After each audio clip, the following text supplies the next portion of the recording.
Welcome back. This week we're going to go with a CDC Midge. This is just a variation of a Zebra Midge, the $3 dip, my buddy John Stoyanoff's Spring Creek Midge. It's just a variation of it. It's a really quick tie. If you're looking to fill up a fly box, this is one of the ones to go with. I mean, honestly, it took me longer to find the CDC that I had stashed away here than it will for me to tie this fly. It's really basic. You've got some copper wire, some thread, and a plume of CDC that you throw in. I better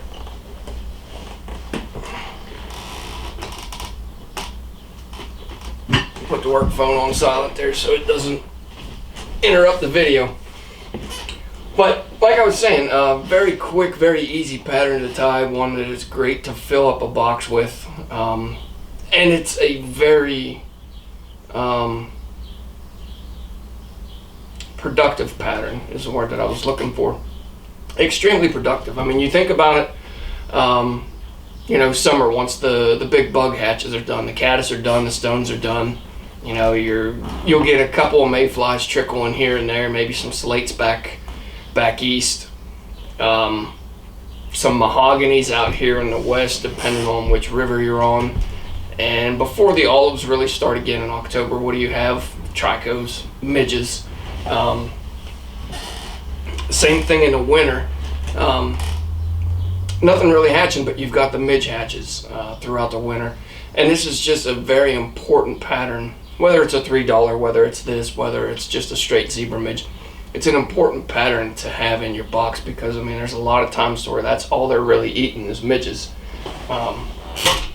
As far as bugs go, I mean, there's always going to be eating sculpin, and the bigger fish are going to be eating the predatory fish are going to be eating a lot of the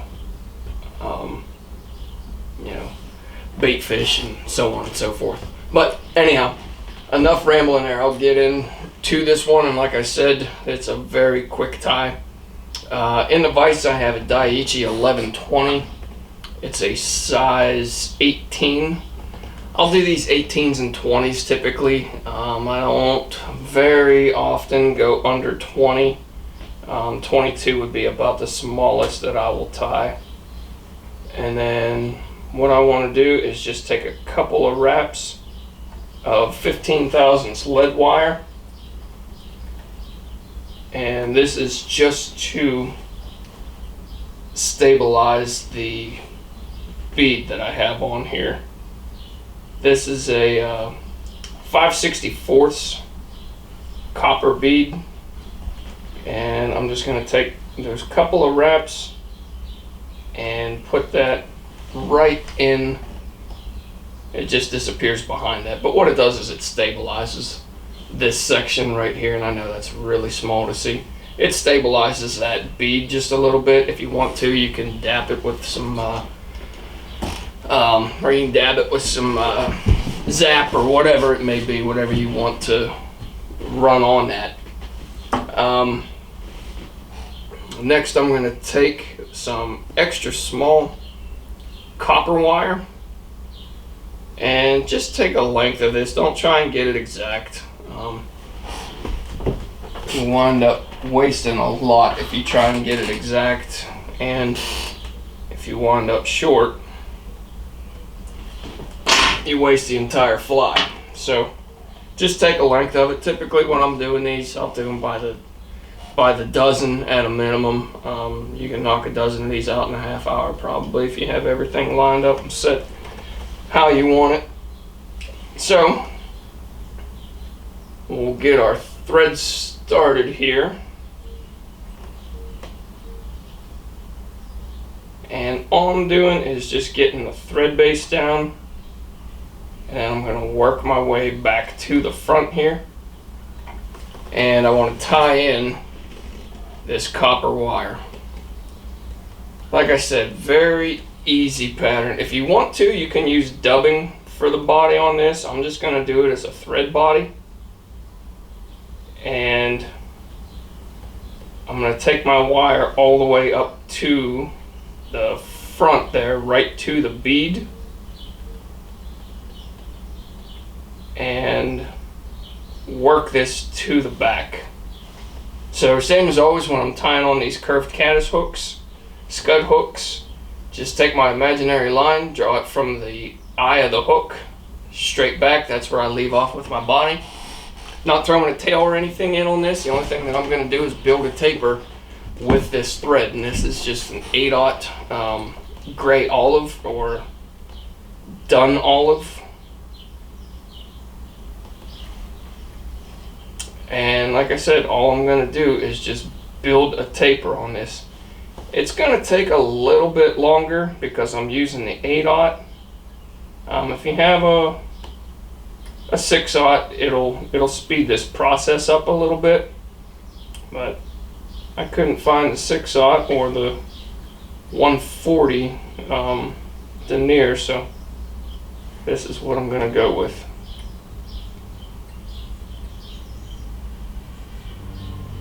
It's just going to take a little bit longer to build up this taper. So now we're just working our way through here. If you want to speed this section up, by all means go ahead, because there's not going to be really anything new happen on this as we're building the taper. Like I said, if you want to, you can use a dubbing, and that would work.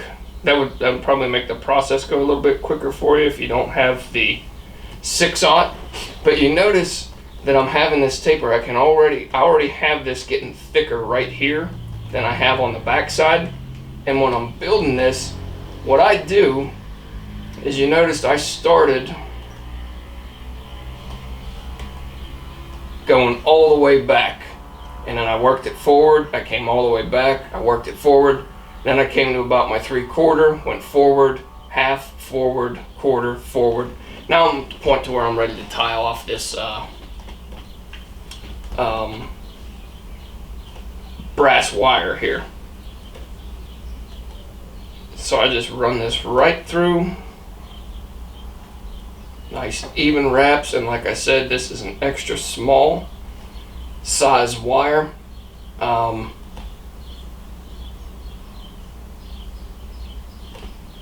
With that being said, just be careful when you're wrapping this. It is pretty brittle, but if you take your time with it, it'll cooperate for you, and it's not going to bust on you.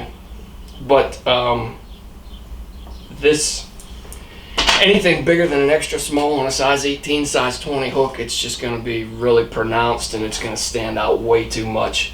But if you want to stop on the Zebra Midge, there you go, right there. It's still going to catch your fish. Just to add a little bit to this, just a little overwing, I'm going to throw some CDC on here. I used to be a CDC geek. Like, I use this stuff. I tried to incorporate it in just about every single pattern I tied, for dries, emergers. I'd even have it on some nymphs and stuff like that, but I used to love tying with this stuff. I've since gotten away from it. It's a little spendy, one. Two, I don't know. The more that I fished it, I didn't really see it being necessary on a lot of the patterns. I'll still use it a good bit, especially on like my my all 16ths, the emerger that I use for caddis, mayflies, whatever. I mean, I use that emerger for everything. I just tailor the colors to it, but I still use that one a good bit. But what I want to run down on this is we're going to look at some CDC feathers here. I'm going to try and get those in a good spot. This one in my right hand would not be a very good candidate for this application. You can see it's pretty blunt up at the top right here. You don't have a lot of webbiness to that feather. This one right here, you get that webbiness, you get all of the really unevenness of the feathers up through here. Yeah, your tip's nice and even, but you have some unevenness. And then all I want to do with this now is I'm going to work with the top quarter of the stem right there. So there I have that. All I want to do is just pull this down, and then I can strip the rest of this off if you want.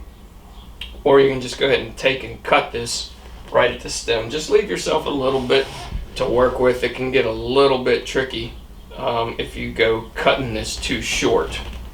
So now all I'm going to do is tie this in at the stem, and I just want a few loose wraps. So we'll give it 3 loose wraps right there. You can see how that's falling way over the back. I'll spin this around so you can see how far the CDC is going right there. And now all I'm going to do is just pinch this, and I want to pull this through until I have it at the length I want it. Even a little bit shorter yet. And that's all I have coming back, is just that little tuft, if you will, of CDC feathers for an overwing. I'm going to cut that off right there, and then just clean these wraps up, and it'll be a whip finish.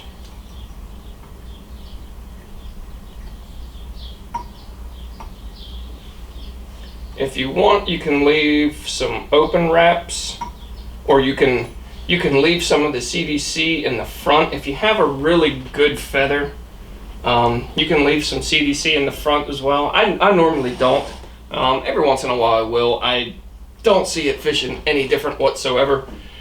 If you have a front on there like you would with an elk hair caddis or anything like that, I don't see it making a difference whatsoever. So I just typically cut it off clean. I throw some thread wraps on there and clean everything up. Last thing I'll do before I finish up this fly, just to give a little bit of extra shine, it helps with durability on the fly slightly. I'm just going to take a little bit of UV here, and I'm going to touch this up on this underneath side.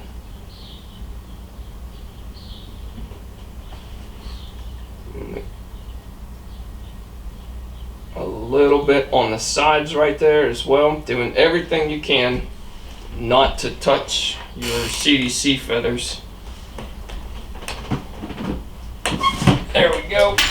And hit that with the torch. Couple of seconds, everything is set. You are good to go. One of the easiest flies you'll ever tie. Also one of the more effective ones certain times of the year. Like I said, it's just a variation of the Zebra Midge, the $3, what have you. It's pretty simple. It doesn't get much easier than that. If you want to substitute for the CDC, you can throw some Senyos in there. You can do, where do I have a package of it here? You can do this Parapost material in white.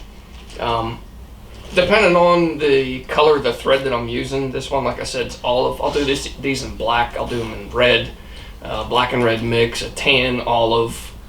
I'm trying to think if there's anything else that I'll really tie. Those are the main colors. Maybe some browns here and there. But I just mix the colors up. I have a bunch of different options. And then depending on the color of the fly, if I'm doing black, typically I like to go with a white Overwing or white CDC.